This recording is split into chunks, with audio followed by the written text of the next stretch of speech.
모든 의상에서 우리에게 기쁨을 준 분입니다. 안녕하세요. 오여전도 강경미 집사입니다. 저는 믿지 않는 가정에서 태어났습니다. 교회라고는 초등학교 시절 크리스마스 때 몇 번 갔던 것이 전부였습니다. 어느 날 보니 동생이 사회생활을 하면서 교회를 다니고 있었습니다. 동생은 나를 인도하기 위해 교회 가자는 소리를 자주 했고 난 그럴 때마다 심한 말을 하며 교회 기역자도 꺼내지 말라고 하며 많은 핍박을 하였습니다. 그러던 중 건강식품 일을 하게 되면서 사람들에게 받은 상처로 인해 심적으로 많이 힘이 들었습니다. 그러할 때 동생은 집 앞이니 빨리 나오라고 하더니 집 앞 교회로 데려갔습니다. 맨 앞에 앉았는데 들려지는 찬송가 소리에 창피한 줄도 모르고 눈물이 펑펑 났습니다. 목사님은 점점 더 크게 찬송가를 오랫동안 부르셨습니다. 그리고 얼마 후에 지금의 구름은 교회에 등록하게 되었습니다. 사실 우리 부부는 교회를 무척이나 싫어했습니다. 특별한 이유도 없이. 교회 가는 것을 싫어하는 남편으로 인해 저는 교회를 몰래 다녀야만 했습니다. 남편이 잠들 때 빨리 갔다 와야 했기에 일부 예배를 드려야만 했고 맨 뒤에 앉았는데 설교 말씀은 귀에 잘 들어오지 않았고 머릿속에는 온통 남편이 일어나면 안 되는데 하는 불안한 생각만 들었습니다.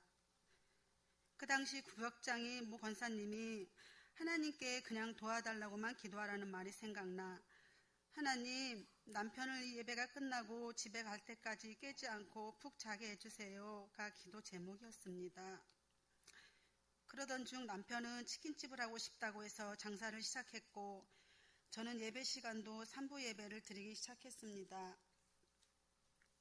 부지런한 남편은 10시, 11시만 되면 가게 가야 된다고 성화였고 난 누가 오전 일찍부터 치킨을 시켜 먹느냐고 일찍 나가냐고 푸념과 짜증을 내곤 했습니다.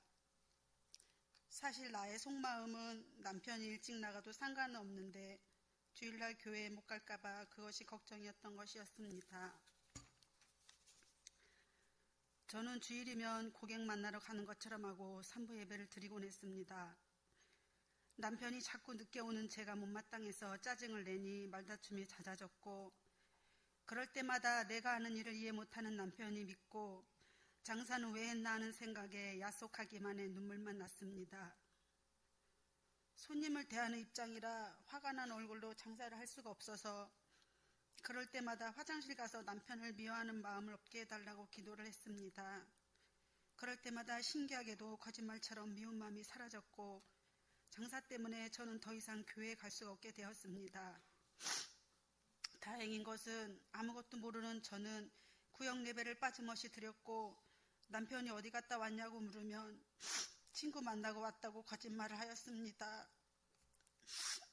그로부터 금요일 11시만 되면 친구 만나러 가는 날이 되었습니다. 어느 날 문득 저는 깨닫게 되었습니다. 고집세고 자존심 강하며 이치에 맞지 않는 것을 보면 정의에 불타 바른 말이라고 생각되면 바른 말을 하곤 했습니다. 그런 저에게 건강식품 판매를 통해 저와 같은 사람만 만나게 하셔서 깨닫게 하시고 예수님 만나게 하심은 하나님의 계획하심이었습니다. 또한 왜 목사님께서 셀이 살아야 교회가 산다고 하신 말씀이 맞는지를 깨닫게 되었습니다. 힘든 상황에서도 하나님을 떠나지 않고 있었던 것은 하나님 은혜 가운데 셀 예배라는 끈이 있기에 현재 제가 구름원 교회에 있게 된 것이라고 확신합니다. 하나님을 핍박하던 제가 이제는 하나님을 사랑하며 예수님을 사랑하게 되었습니다. 저는 지금 하나님 은혜 가운데 편한 마음으로 교회를 오고 갈 수 있어 행복합니다. 동생을 통해 인도하시고 구원해 주신 하나님께 감사를 드립니다.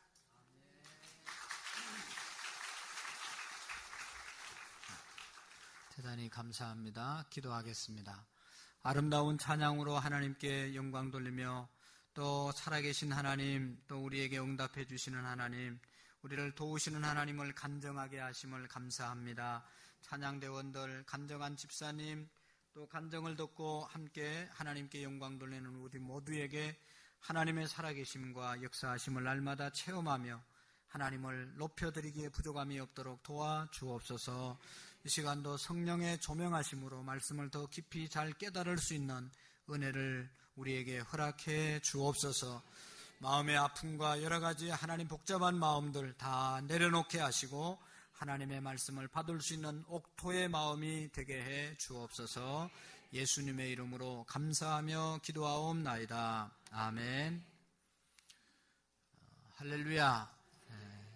우리가 세상을 사는 모습을 보면 두 종류의 모습을 발견할 수가 있습니다. 하나는 자기 중심으로, 인간 중심으로 살아가는 사람입니다. 그것을 인본주의라고 말하죠. 우리는 내가 계획하고 내가 원하고 내 원하는 대로 살아가는 인본주의의 삶을 사는 사람이 있고, 또 하나님 중심, 신본주의로 살아가는 사람이 있습니다. 하나님의 뜻대로, 하나님의 계획대로, 하나님의 말씀대로, 하나님의 원하심대로 살아가려고 애쓰는 신본주의의 삶을 사는 사람들이 있습니다. 근데 중요한 것은 인본주의로 살면 나를 위해서 살고 나만을 위해서 살고 내가 계획하고 내 뜻대로 살아가면 잘 되는 것 같지만, 우리가 경험하는 것이지만 나중에 지나고 보면 허무하고 절망스럽고 낙심스럽고 실패하는 인생을 살아가는 것을 볼 수가 있습니다. 여러분, 인류 역사를 통해서 인간의 바벨탑이 무너지지 않은 것이 없습니다. 인간들이 정말로 기발한 것 같고 대단한 것 같고 이것이 모든 사람을 위하는 일이라고 생각해서 이루었던 바벨탑들이 한순간에 다 무너지는 것을 우리가 보고 살아갑니다. 그러나 하나님을 위해서 하나님 중심으로 신본주의로 살면 좀 힘들고 딱딱하고 재미없는 것 같지만 지나고 보면 하나님께서 그의 인생을 축복하시고 그의 역사를 축복하시고 그의 삶을 책임져 주시는 것을 우리는 경험하며 살아갑니다. 중요한 것은 예수 그리스도를 믿는 사람들도 신본주의, 하나님 중심으로 살기보다는 인본주의로 사는 경우가 얼마나 많은지 모릅니다. 하나님을 섬긴다고 하면서도 다 내 편의주의, 안일주의, 쾌락주의에 사로잡혀서 나를 위해서 하나님을 믿는 부분들도 적지 않은 것을 볼 수가 있습니다. 신본주의, 하나님 중심, 하나님을 위해서, 하나님의 영광을 위해서 살아야 될 저와 여러분들이 인본주의로 나갈 때가 얼마나 많은지 모릅니다. 여러분, 우리가 예배를 드리는 것은 하나님께 드리는 것이잖아요. 근데 예배라는 것도 어떤 면으로 보면 하나님께만 영광이 돼야 되는데 나 좋아라고, 우리 인간들 좋으라고 만든 시간들이 없지 않은지 또 드려지지 않는지를 우리가 반성해야 됩니다. 찬양을 드리는 것, 하나님께 드려야 되는데 내가 좋으니까, 나를 드러내기 위해서, 그 찬양을 드리면 마음이 편안하니까 나를 위해서 드려지는 찬양이 있다면, 예배에 어떤 순서가 있다면 그건 인본주의의 모습이라 하나님께서 기뻐하지 않는 것입니다. 어떤 것이라도 하나님께 기쁨을 드리고 하나님께 영광을 드리는 순서와 절차가 예배 속에 있어져야 되는 것이죠. 어떻게 하면 여러분 우리의 인생이 신본주의, 하나님께서 인정하시고 하나님이 책임져 주시는 신본주의의 삶을 살아갈 수 있을까? 오늘 성경은 세 가지로 말씀하고 있는데, 첫 번째로는 우리가 신본주의로 사는 것은 하나님의 말씀에 순종하는 삶입니다. 하나님의 말씀에 순종하는 삶이 하나님 중심으로 살아가는 삶입니다. 오늘 1절과 2절을 같이 한번 읽어보실까요? 다 같이 시작.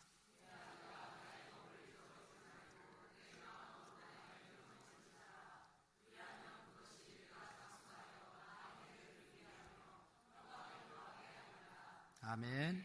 내 아들아, 나의 법을 잊어버리지 말고, 하나님의 말씀을 잊어버리지 말고, 그 다음에 두 번째로 뭐예요? 내 마음으로 나의 명령을 지키라. 하나님의 말씀을, 하나님의 명령을 지켜 행하라, 순종하라고 말씀하고 있습니다.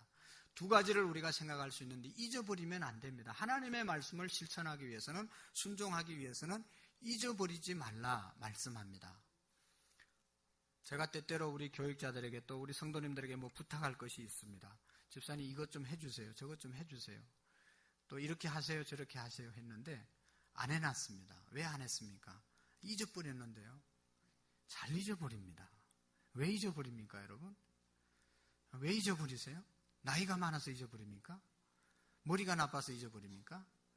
그런 것도 이유가 될 수 있지만 잊어버리는 가장 중요한 이유는 내가 정말로 귀담아 안 들었기 때문에 잊어버리는 겁니다. 저거 안 하면 내가 죽는다 그렇게 생각하면 잊어버릴 수가 없는 것이죠.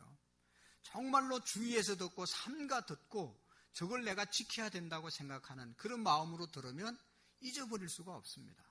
근데 우리는 하나님의 말씀을 지키기 이전에 다 잊어버리기 때문에 하나님 말씀을 지키지 못할 때가 얼마나 많은지 모릅니다.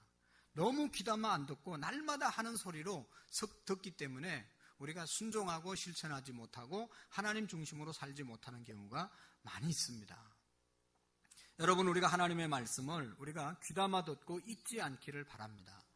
우리의 문제가 뭔가 하면 정말로 기억해야 될 것은 잘 잊어버리고 빨리 잊어버려야 되는 것은 죽을 때까지 기억하고 그거 기억하는 거 보면 학교 가서 그런 머리로 공부하면 1등하고도 남습니다.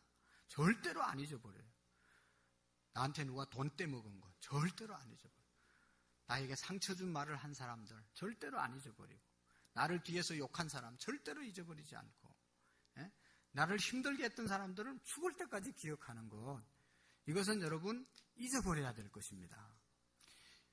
이전 것은 지나갔으니 보라 새 것이 되었도다. 우리를 힘들게 하고 과거의 상처는 예수님 안에서 우리는 잊어버려야 될 존재들이 그리스도인들입니다. 예수님과 함께 죽고 예수님과 함께 다시 사는 것은 과거에 좋지 않았던 그러한 상처, 기억들, 우리가 기억하지 말아야 될 것은 빨리 잊어버리고 기억해야 될 것을 기억할 수 있는 은혜가 있기를 바랍니다. 여러분, 우리가 뭘 기억해야 되겠습니까? 우리가 5월달 가정의 달을 맞이해서 부모님의 은혜, 부모님의 사랑, 부모님의 언덕을 잊어서는 안 되겠죠. 우리 부부간의 서로의 고마운 마음들을 잊어버리면 안 되는 것이죠. 우리 친구 간의 우정들을 잊어버리면 안 되는 것이죠. 성도가의 사랑을 잊어버리면 안 되는 것이죠. 선생님들의 어떠한 스승의 은혜를 잊어서는 안 되는 것입니다. 그런 것들을 잊고 잊어야 될 것을 지금 기억하고 있기 때문에 세상이 복잡하고 인생이 복잡한 겁니다. 하나님의 은혜의 말씀을 기억하고 하나님의 약속의 말씀을 기억하고 하나님의 축복의 말씀을 기억하고 하나님의 명령을 기억하고 지킬 때 하나님 중심의 삶을 살아가게 될 줄로 믿습니다. 여러분, 말씀을 순종한 자에게 하나님이 복을 주시지 않습니까? 하나님께서 창세기 12장에 보면 아브라함에게 너의 본토 친척 아비집을 떠나 내게 지시할 땅으로 가라, 아브라함에게 명령했을 때 아브라함이 모든 것 포기하고 일어나 갈 바를 알지 못했지만 하나님이 가라고 했기 때문에 가는 순종을 통해서 하나님의 복이 아브라함에게 임한 줄로 믿습니다. 창세기 22장에 가서 보면 하나님께서 아브라함에게 백세해 주신 아들을 모리아산에 가서 번제로 드리라고 했을 때 그 말씀을 듣고 다음날 아침에 일찍 일어나서 3일 길을 걸어가서 모리아산에 올라가서 번제로 아들을 드리려고 할 때 창세기 22장 12절에 보면 사자가 이르되 그 아이에게 내 손을 대지 말라, 그에게 아무 일도 하지 말라.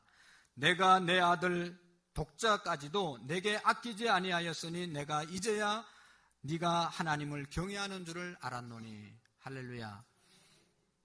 그 아들도 하나님께 바치려고 하는 순종을 통해서 정말로 네가 나를 사랑하는 줄 내가 알았다.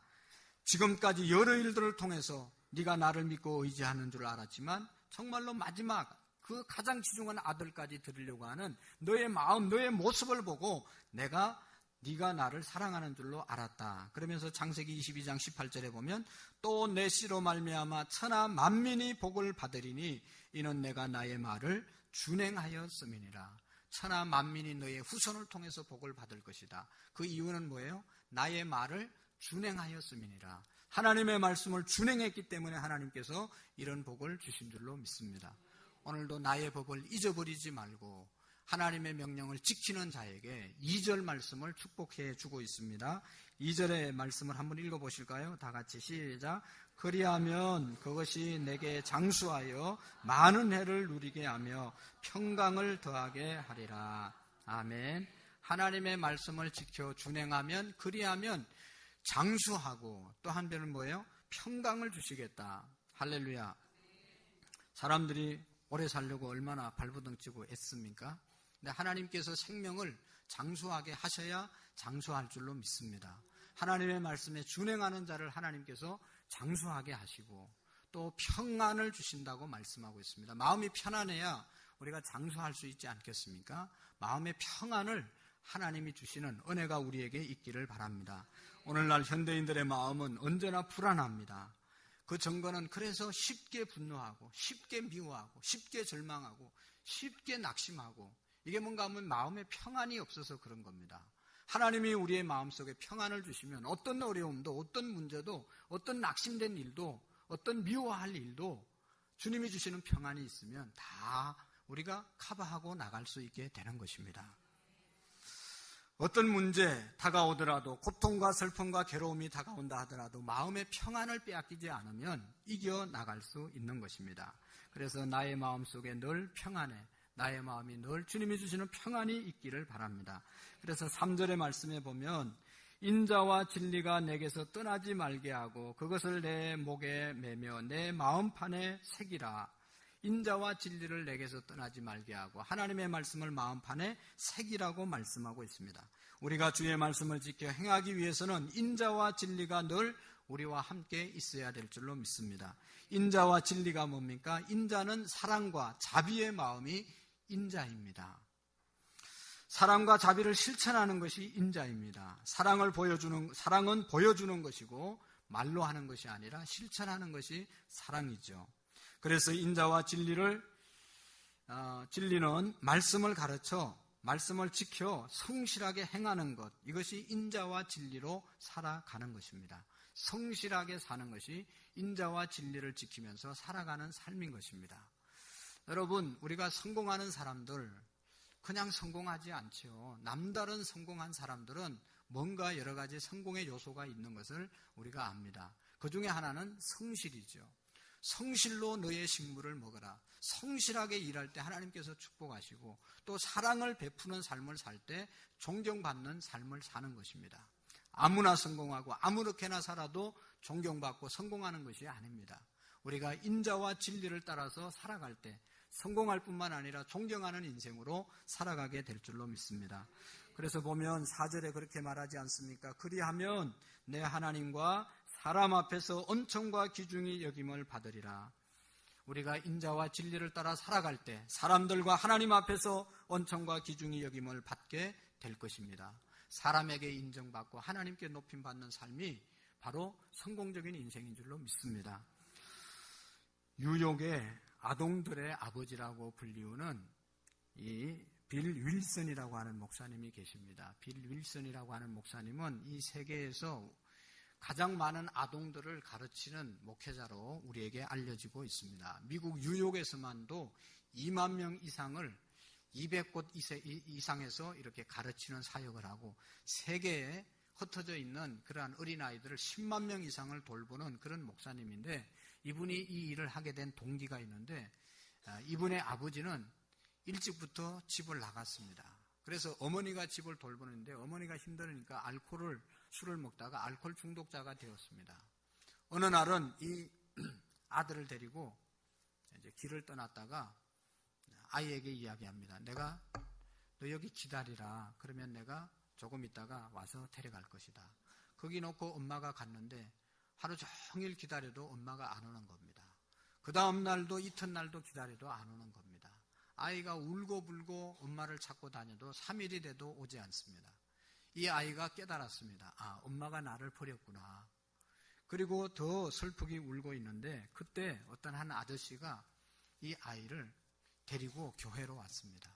교회에 와서 복음을 전하고 자기 집에도 백혈병이 걸린 아이가 있는데 그 아이와 함께 버려진 이 아이를 데리고 양육했습니다.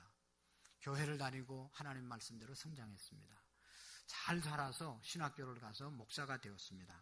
그가 목사가 되고 난 다음에 내가 버림받았을 때 교회를 통해서 하나님의 사랑을 체험했으니까 나도 하나님의 사랑을 전하면서 사랑의 빛을 갚아야 되겠다. 그렇게 생각하고 1980년도부터 뉴욕의 빈민가를 돌아다니면서 아동들을 대상으로 본격적인 주일학교 사역을 시작했습니다.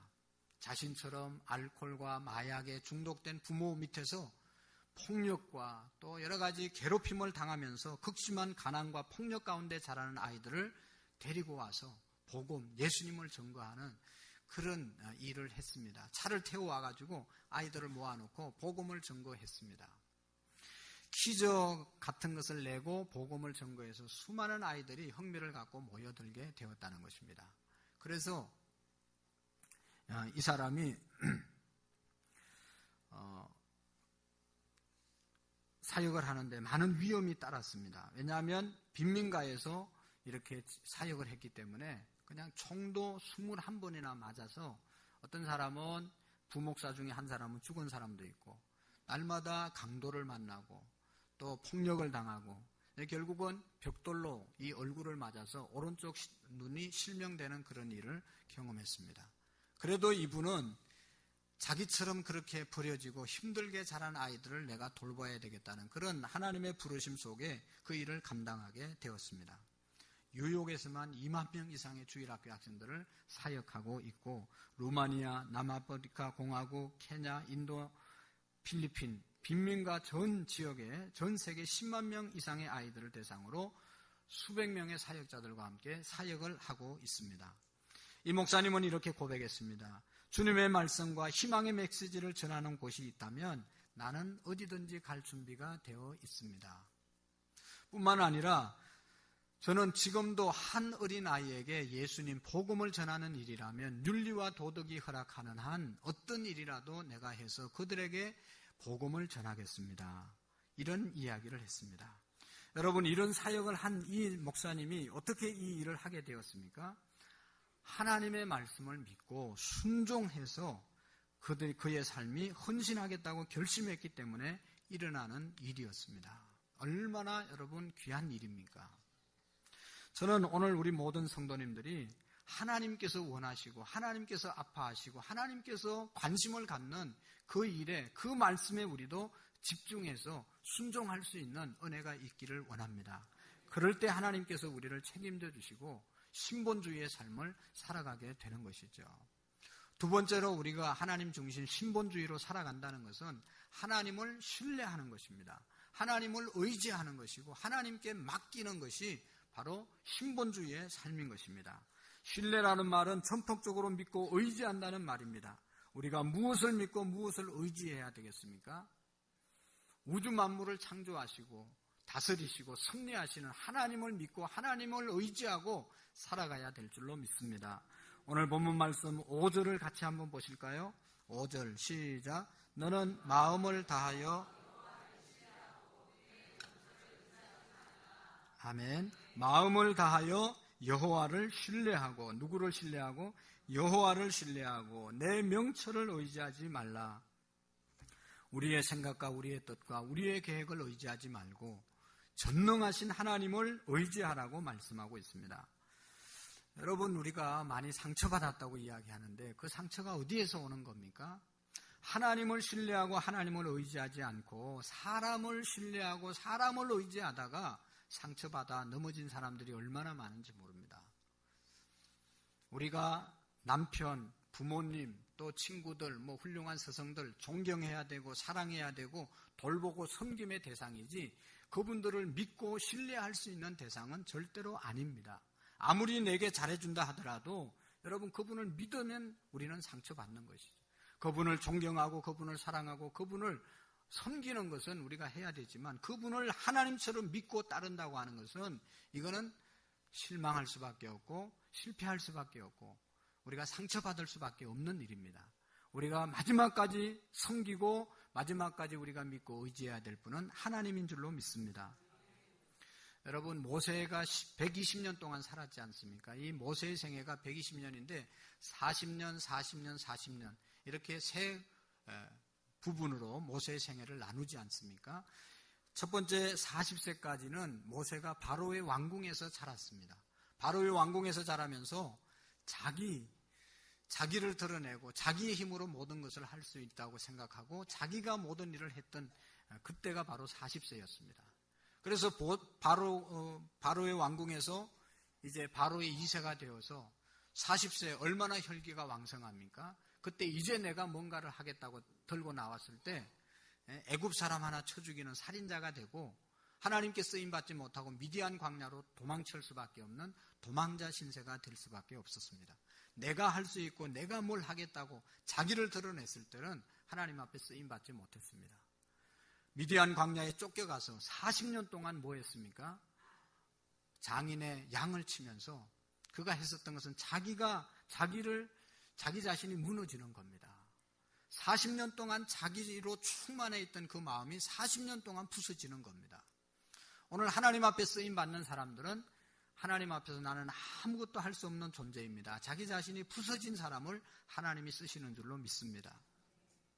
오늘날 많은 사람들이 우리가 다 무너지는 거죠. 하나님은 우리가 할 수 있다고 말하는 사람들을 쓰는 법이 없습니다. 자기가 무너지고 우리는 더 이상 할 수 없고, 여러분 모세가 언제 부름받습니까? 80세에 떨기나무 불꽃 가운데서 하나님께 부름받지 않습니까? 80세 노인이 뭘 할 수 있다고 하나님 나를 부르십니까? 나는 이제 아무것도 할 수 없습니다. 아무것도 할 수 없는 정말로 그런 형편에 있었지만 하나님께서 모세를 부르시고 사용하신 것입니다. 나는 할 수 없으니까 어떻게 합니까? 하나님을 의지하는 것이죠. 하나님이 안 해주면 할 수 없습니다. 나는 무식하고 나는 가진 것도 없고 나는 아는 것도 없고 나는 능력이 없습니다. 하나님이 해주셔야 할 수 있습니다. 하나님께 온전히 자기를 드리는 그런 삶을 통해서 모세가 쓰임받게 된 것입니다. 오늘도 하나님께서 우리에게 원하시는 것은 나는 아무것도 아닙니다. 주님만이 나의 모든 것 되십니다. 나의 나됨이 하나님의 은혜입니다. 할렐루야. 여러분, 이런 믿음을 하나님께서 원하시고 하나님께 전적으로 우리의 사역을 의지할 때 하나님께서 우리를 쓰시는 것입니다. 왜 우리가 하나님을 의지해야 됩니까? 고린도전서 1장 25절에 보면 분명히 말씀하고 있습니다. 하나님의 어리석음이 사람의 지혜로움보다 낫고 하나님의 약하심이 사람의 강함보다 위대하다, 강하다. 할렐루야. 우리가 이거는 너무나 잘하는 거죠. 하나님을 우리가 어떻게 따라갈 수 있겠습니까? 하나님의 능력을 우리가 흉내라도 낼 수 있겠습니까? 그런데 왜 우리가 하나님을 의지하지 않는 것입니까? 그런 거로 우리는 시편 37편 3절에 있는 말씀처럼 여호와를 의뢰하고 선을 행하라. 땅에 머무는 동안 성실로 식물을 삼을지어다. 우리가 하나님을 의지하고 성실하게 이 땅에서 살면 하나님께서 우리를 복 주신다는 것입니다. 분명한 것은 전능하신 하나님을 믿고 의지하고 나가면 하나님께서 때를 따라서 하나님의 때에 모든 것이 합력하여 선을 이루게 하실 줄로 믿습니다. 하나님을 의지해야 합니다. 하나님을 신뢰해야 합니다. 로마서 8장 28절의 말씀을 우리가 다 외우시고 선포하시고 마음속에 늘 간직하고 살 수 있기를 바랍니다. 우리가 알거니와 하나님을 사랑하는 자, 곧 그 뜻대로 부르심을 입은 자들은 모든 것이 합력하여 선을 이루느니라. 할렐루야. 여러분, 하나님의 때에 모든 것이 선하게 이루어지게 될 줄로 믿습니다. 아브라함은 75세에 그가 살고 있던 고향과 친척과 아비집을 떠나 내가 지시할 땅으로 하나님이 가라고 말하잖아요. 아브라함이 어디로 가야 될지 몰랐습니다. 고향을 떠난다는 것이 쉬운 일이 아니잖아요. 그래도 어떻게 떠났습니까? 하나님을 의지하고 하나님을 믿고 하나님을 신뢰하고 하나님이 가라고 했으니까 하나님이 책임져 주시겠지 하고 떠난 사람이 아브라함입니다. 그래서 히브리 기자는 말합니다. 히브리서 11장 8절에 믿음으로 아브라함은 부르심을 받았을 때 순종하여 장래 유업을 받을 땅으로 나갈새 갈 바를 알지 못하고 갔다. 할렐루야. 그래서 아브라함은 하나님을 전폭적으로 의지했기 때문에 떠날 수 있었고, 떠난 아브라함을 향해서 하나님께서는 12장 3절 이하에 보면 내가 너로 큰 민족을 이루고 내가 내게 복을 주어 내 이름을 창대케 하리니 너는 복의 근원이 될지라. 복이 될지라. 너를 축복하는 자에겐 내가 복을 내리고 너를 저주하는 자에겐 내가 저주하리니 땅의 모든 족속이 너를 인하여 복을 얻을 것이니라.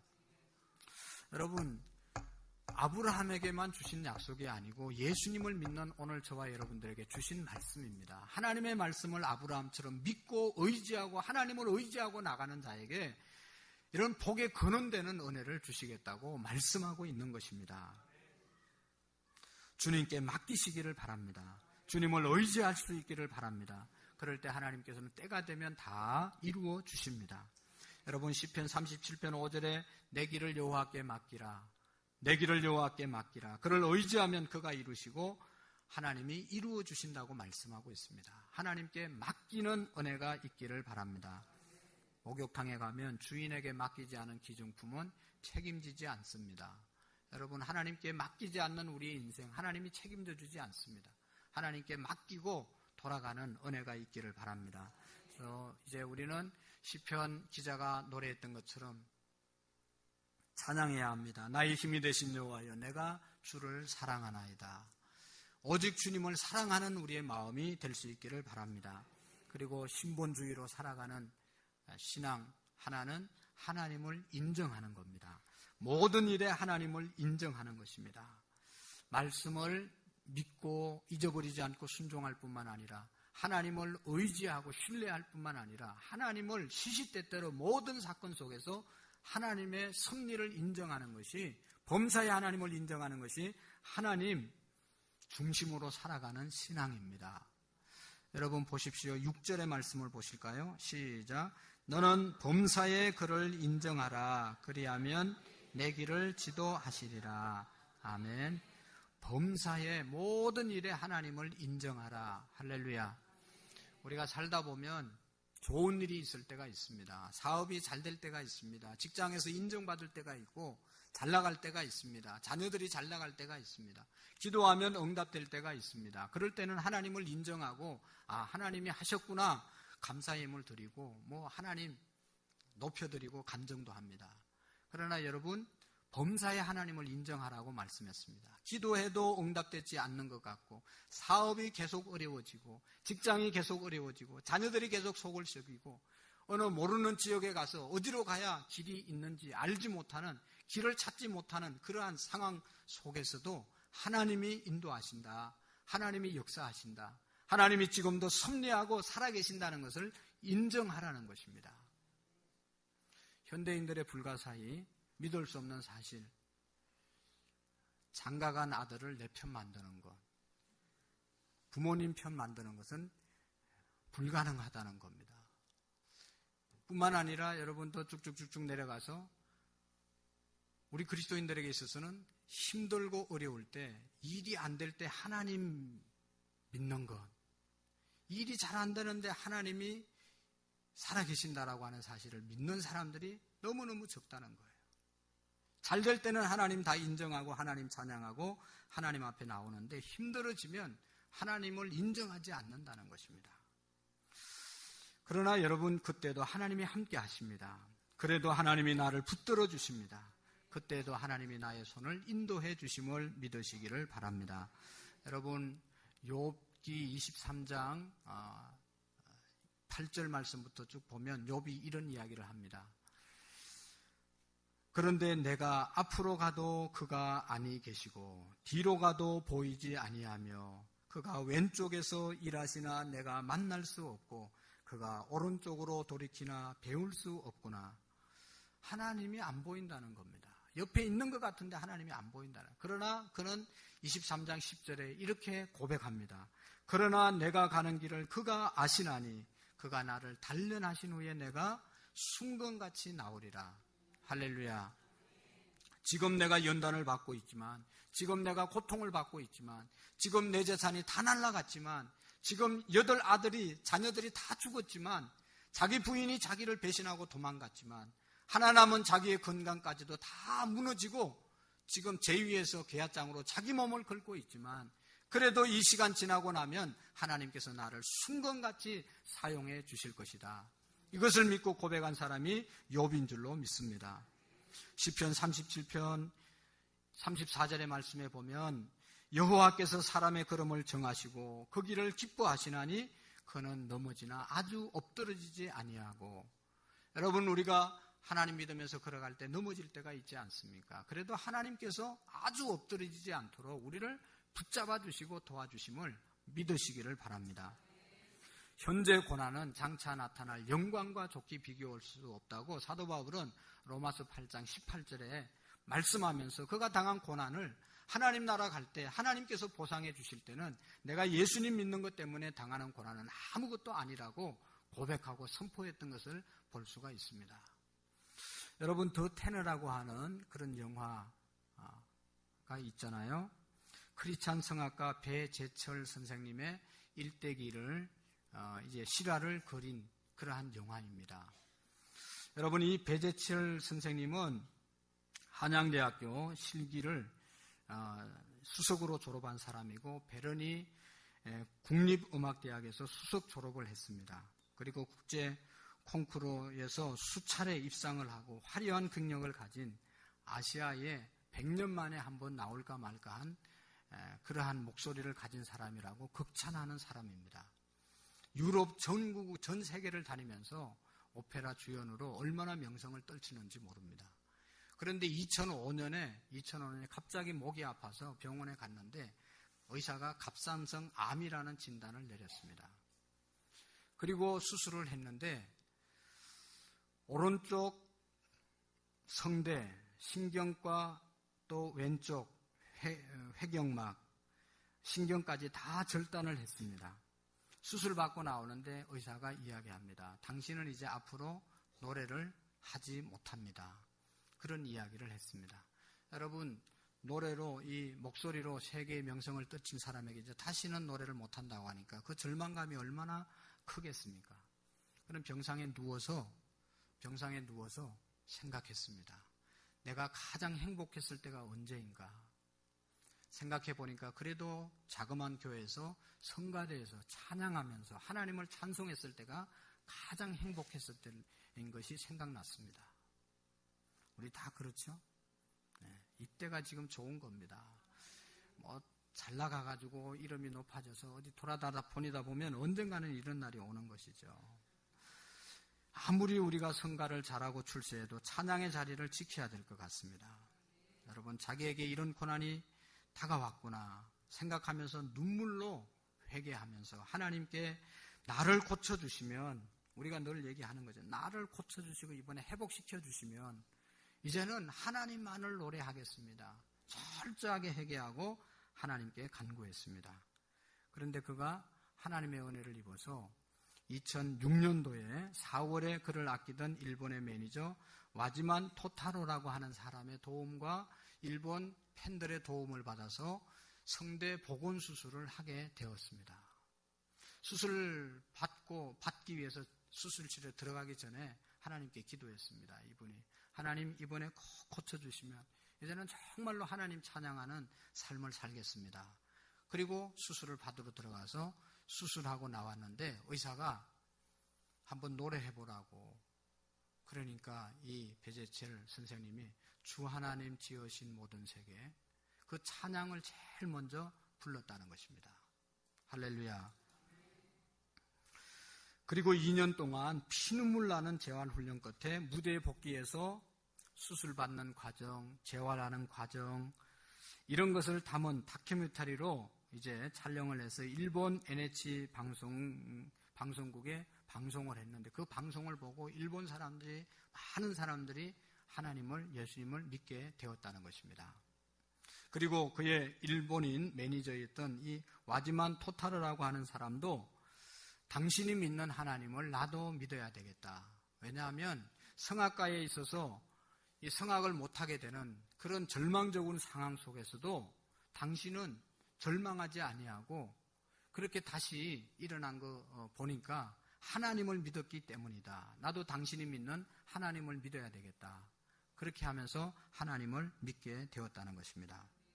그는 이렇게 이야기했습니다. 하나님은 제게 목소리라는 달란트를 주시고 저를 성악가로 만들어 주셨습니다. 하지만 저는 제 이름만 높이는 활동을 해왔는데 한순간 제가 가진 모든 것을 잃어버렸습니다.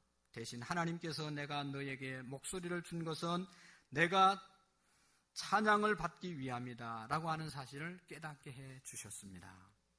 그리고 여러분, 절대로 하나님을 믿는 믿음을 얻게 되었습니다. 계속 고백합니다. 저는 의사들이 당신은 이제 노래하는 것이 불가능합니다 라고 하고 얘기했을 때 한쪽 귀로 듣고 한쪽 귀로 흘러버렸습니다. 하나님을 믿었기 때문입니다. 그러자 하나님께서 계획해 놓으신 일들이 일어나기 시작했습니다. 이제 하나님을 찬양하며 절망에 빠진 사람들을 다시 시작할 수 있는 희망을 주는, 위로를 주는 일로 남은 인생을 살 것입니다. 그렇게 고백했습니다. 여러분, 사랑하는 성도 여러분, 하나님이 주신 달란트, 하나님이 주신 축복은 사명임을 믿으시기를 바랍니다. 하나님이 주신 축복은 사명이다. 하나님이 남다른 나에게 목소리를 주셨으면 그 목소리 가지고 사명 감당하라고 주신 것입니다. 하나님이 내게 젊음과 또 건강을 주셨으면 그것 가지고 하나님의 사명 어딘가를 감당하라고 주신 줄로 믿습니다. 물질, 하나님 남보다 물질 얻을 수 있는 능력을 내게 주셨으면, 그 물질을 주셨으면 여러분 그 물질을 가지고 가치 있는 일에, 보람 있는 일에 하나님께서 주시는 이 사역을, 사명을 감당하라고 주신 줄로 믿습니다. 여러분 우리가 다 경험하잖아요. 모든 것에 다 기회가 있습니다. 선하고 아름답고 사명을 감당하고 하나님이 주신 달란트와 재능들 감당할 수 있는 기회가 있습니다.